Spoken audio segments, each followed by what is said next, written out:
Bharatiya Janata party प्रदेश मुख्यालय में आज संयुक्त प्रेस वार्ता के इस अवसर पर अपने बीच आईएसयू के सुप्रीमो आदरणीय सुरेश कुमार महतो जी, आईएसयू के वरिष्ठ नेता श्री चंद्र प्रकाश चौधरी जी, अपने भारतीय जनता पार्टी प्रदेश के महामंत्री आदरणीय दीपक प्रकाश जी और आप सब पत्रकार मीडिया के मित्रों, आज के प्रेस वार्ता में आप सभी का प्रदेश मुख्यालय में हम स्वागत करते हैं, अभिनंदन करते हैं। देखिए, आज का जो प्रेस वार्ता है, भारतीय जनता पार्टी और एनडीए और पूरा देश यह चाहता है कि दुनिया का सर्वाधिक लोकप्रिय नेता, देश के लोकप्रिय प्रधानमंत्री आदरणीय श्री नरेंद्र भाई मोदी जी दोबारा से इस देश के प्रधानमंत्री बने। इसके लिए नमो अगेन कि इस कार्य को हमें आगे बढ़ाना है, ताकि हम जानते हैं कि पिछले 4.5 वर्षों में देश के लोकप्रिय प्रधानमंत्री जी ने सर्वांगीण विकास और राष्ट्रीय सुरक्षा के मामले पर बहुत देश को सम्मान दिलाया, आगे बढ़ाया है। इसीलिए हम सभी एनडीए के सभी नेता और कार्यकर्ता यह चाहते हैं कि दोबारा से नरेंद्र भाई मोदी जी के नेतृत्व में 2019 के लोकसभा चुनाव में पूर्ण बहुमत की सरकार बने। यह हम सभी कार्यकर्ता चाहते हैं और इस ओर हमारा एक अपना जो कदम है हम लोगों ने आगे बढ़ा चुका है। अपने प्रदेश के अंदर लोकसभा की 14 सीटें हैं। 14 के 14 सीट पर एनडीए गठबंधन चुनाव लड़ेगी। ऐसे यदि मैं आपको बता दूं कि भारतीय जनता पार्टी 13 लोकसभा सीट पर चुनाव लड़ेगी, मैदान में उतरेगी और एक सीट हम आईएसयू के लिए यानी गठबंधन के लिए हमने रखा है। दोनों मिलकर के एनडीए की बहुमत की सरकार केंद्र में बने, आदरणीय नरेंद्र भाई मोदी जी के नेतृत्व में सरकार बने और जिस तरह हमने 4.5 वर्षों में एनडीए की सरकार ने काम किया है, उससे भी बेहतर, उससे भी अच्छा आने वाले दिनों में हम काम करें, हमारा यह भारत आगे बढ़े, इस विश्वास के साथ हम काम कर रहे हैं। नरेंद्र मोदी ही क्यों, यदि आप देखेंगे कि 2014 लोकसभा चुनाव के बाद से अनेक काम देश के हित में, देश में रहने वाले सभी समाजों के हित में भारतीय जनता पार्टी एनडीए की सरकार ने काम किया है। जैसे सबका साथ सबका विकास, ये हमारा मूल मंत्र था और इस मूल मंत्र में हमने सभी जाति संप्रदाय को सरकार की जितनी भी योजनाएं हैं उससे हमने लाभान्वित करने का काम किया, लाभ दिलाया है। और इस प्रेस वार्ता के माध्यम से मैं यह भी कहना चाहता हूं कि आज के बाद से हम भारतीय जनता पार्टी और आईएसयू जिले स्तर में विभिन्न प्रकार की जो बैठकें होगी वह समन्वय बना करके हमारा भारतीय जनता पार्टी के जिला के अध्यक्ष और आईएसयू के जिला के अध्यक्ष और एनडीए के सभी प्रमुखों का समन्वय स्थापित करके हम बैठेंगे। ऐसे तो आईएसयू हमारा बहुत पहले से ही हमारा चुनावी गठबंधन है, वर्षों से हम लोग मिल करके काम किए हैं और हम सभी जगह मिल करके काम करने का काम किए हैं और आगे भी 2019 के लोकसभा चुनाव में बेहतर तालमेल करके एनडीए की सरकार दोबारा से केंद्र में बने, इसके लिए मिल करके और मजबूती के साथ लड़ेंगे, काम करेंगे। बस इतना ही बोलना था। धन्यवाद। आदरणीय नहीं, मैं बोल कौन सी सीट एक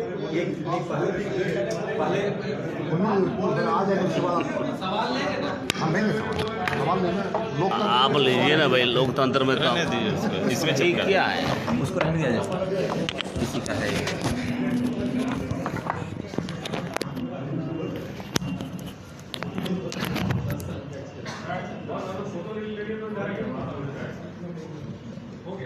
राजग के राज्य स्तरीय आजसू और भारतीय जनता पार्टी के इस संयुक्त प्रेस वार्ता में भारतीय जनता पार्टी के इस मुख्यालय में आदरणीय भारतीय जनता पार्टी के अध्यक्ष, मंच में आदरणीय प्रदेश के महामंत्री, हमारे पार्टी के वरीय उपाध्यक्ष और आप सभी का मैं हार्दिक स्वागत करता हूं। आज हम इस प्रदेश के अंदर राजग गठबंधन के विधिवत रूप से, यूं तो राष्ट्रीय स्तर पर इस गठबंधन का अनाउंसमेंट पहले हो चुका है, लेकिन क्षेत्रीय और राज्य स्तरीय प्रथम बार संयुक्त रूप से इस प्रदेश में 2019 के लोकसभा चुनाव को संयुक्त रूप से लड़ने के निर्णय को हम सभी घोषणा करते हैं। देश में एक मजबूत सरकार और मजबूत नेतृत्व आदरणीय नरेंद्र मोदी जी के नेतृत्व में 2019 में देश के 130 करोड़ जनता के बीच से इस प्रदेश के जनमत का एक बड़ा हिस्सा बनने की तैयारी हम संयुक्त रूप से करेंगे। प्रदेश के 14 सीटों में से 13 सीट भारतीय जनता पार्टी के उम्मीदवार रहेंगे और एक पर आजसू पार्टी के उम्मीदवार। हम मिलकर प्रदेश से लेकर बूथ स्तर तक इस संयुक्त अभियान में संयुक्त रूप से एक बड़े जीत को पुनर्स्थापित करने की तैयारी में हम सभी लोग आज से काम करेंगे। मुझे विश्वास है कि इस प्रदेश के 3 करोड़ से अधिक जनता भारत के इस सबसे बड़े लोकतंत्र में जो नेतृत्व उभर कर आया है और जिन्होंने अपने नेतृत्व से न केवल देश के 130 करोड़ जनता, बल्कि आप कह सकते हैं कि ग्लोबली विश्व स्तर पर भी भारत का मान सम्मान स्थापित करने में एक बड़ी महत्वपूर्ण भूमिका निभाई। इस देश की चुनौतियां चाहे अंतर्राष्ट्रीय रहे या देश स्तर की चुनौतियां रही, हर स्तर पर मजबूत नेतृत्व ने इस देश को उभारने का और आगे ले जाने का 21वीं सदी के विकास के दौर में भारत को समांतर रूप से तरक्की के पथ पर स्थापित करने की तैयारी की। हम उसी को आगे बढ़ाने के लिए संयुक्त प्रयास इस प्रदेश में करेंगे और पूरा भरोसा है कि इस प्रदेश का एक बड़ा जनादेश बड़े स्वरूप में राजग गठबंधन को मिलेगा। सुदेश जी, आप 4 साल के दौरान सरकार की नीति और नियमों को पानी पीकर पूछते रहे, ये चुनाव के वक्त परिवर्तन कैसे हो? मैं अपने पत्रकार भाई से जिन संदर्भ में आप चर्चा कर रहे हैं, राजनीतिक रूप से क्षेत्र स्तर पर इस प्रदेश के अंदर जनता के बीच या सरकार के निर्णयों पर निश्चित रूप से निर्णयों पर विचार रखना या फिर पार्टी के विचार को और जनता के विचार को सरकार के समक्ष, चाहे वो स्वरूप आंदोलन का ही क्यों ना हो, हमने उसको पहुंचाने का काम किया है। और अब कई विषयों पर आपने देखा होगा कि सरकार ने उस पर पुनर्विचार किए हैं। चूँकि राजनीति में और सरकार या संगठन में विचार चलता है, कभी कभी विषय ऐसे आते हैं जिसमें जनमत एकमुश्त रूप से स्वीकार्य या स्वीकृति विषय को नहीं देता है, तो हम विचार करते हैं और विचार करके जनमत के आधार पर निर्णय को आगे ले जाने की तैयारी करते हैं। ये चीज़ें हमारी रही है।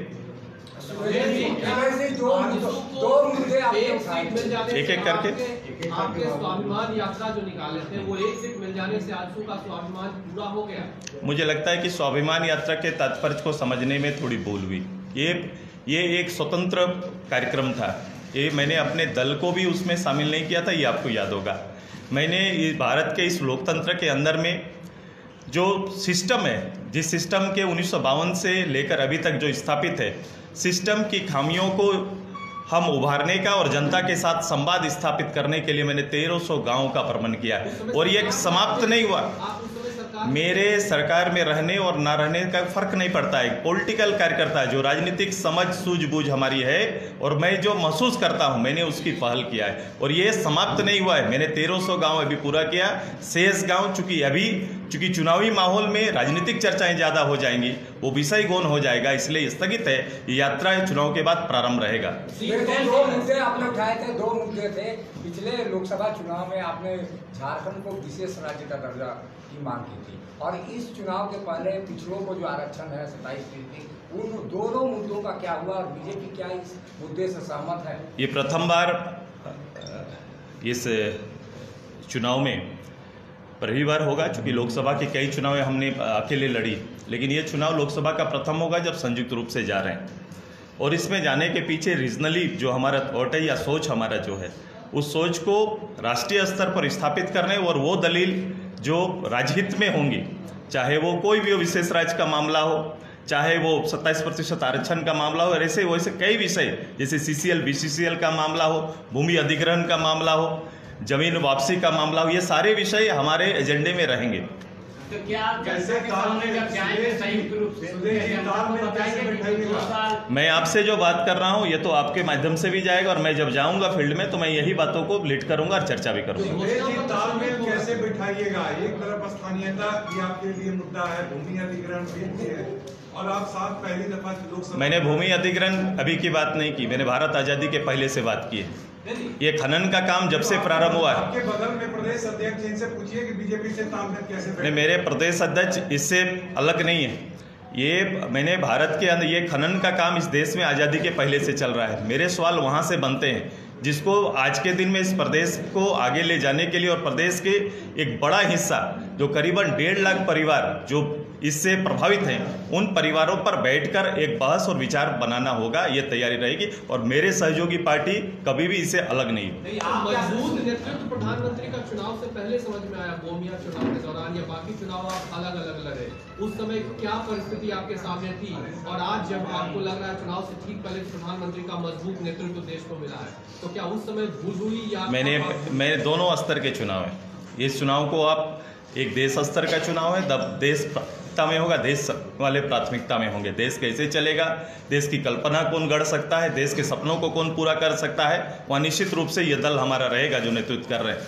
लेकिन राज्य स्तर के विषय बिल्कुल अलग हो जाते हैं। राज्य स्तर के विषय पर हमारा, मैंने कहा कि स्थापना काल से हमारा उद्देश्य, दल का उद्देश्य, कार्यक्रम बिल्कुल ही रीजनली फोकस रहे, तो ये विषय रहेंगे, ये विचार रहेंगे। ये विचार में थोड़ा अंतर भी हो सकता है।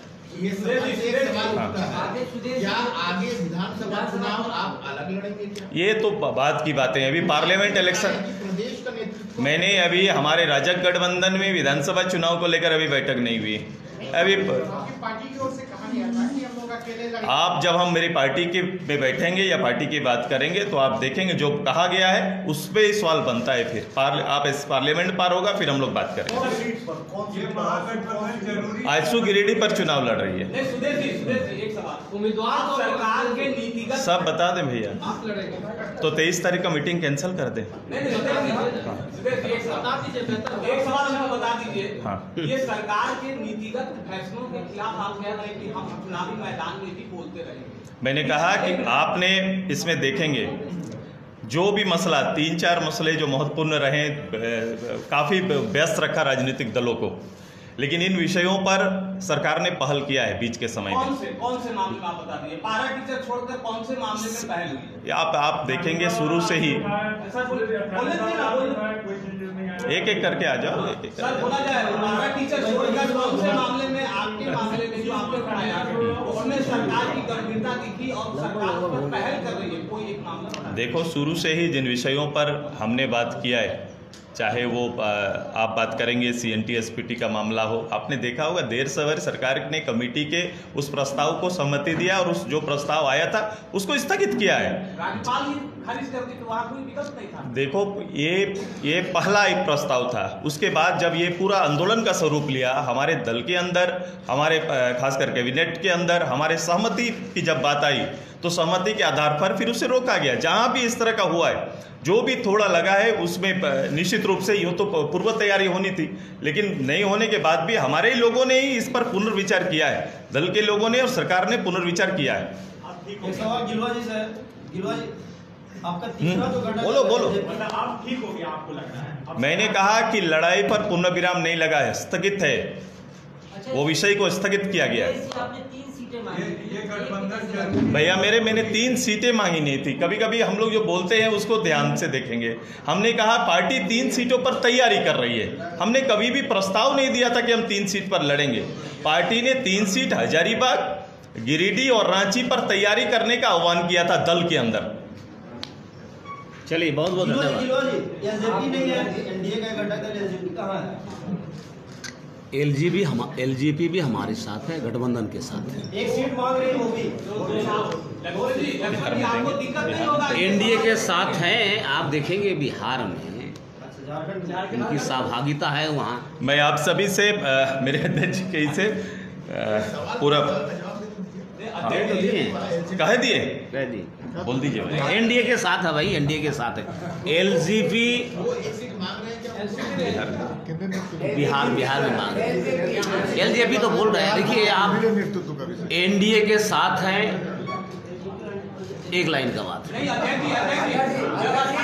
आरएसओ को गिरिडीह देने से पार्टी के अंदर भी नाराजगी है। आपके जो वर्तमान सांसद है वो दूसरे खेमे में जा रहे हैं, तो पार्टी के अंदर जो असंतोष है कि गिरिडीह जिला अध्यक्ष आपको कई बार। देखिए, मैंने पहले कहा ना कि 14 सीटों पर भारतीय जनता पार्टी एनडीए चुनाव लड़ रही है। नहीं, उनको कैसे मनाएंगे? जो आपके अंदर में, जो बीजेपी के अंदर है, उनको सीटें देने से नाराज है, उनको कैसे कंट्रोल करें? अभी तो नाराज है ही नहीं। नाराज रहेगा कोई तब ना मनाने जाएंगे।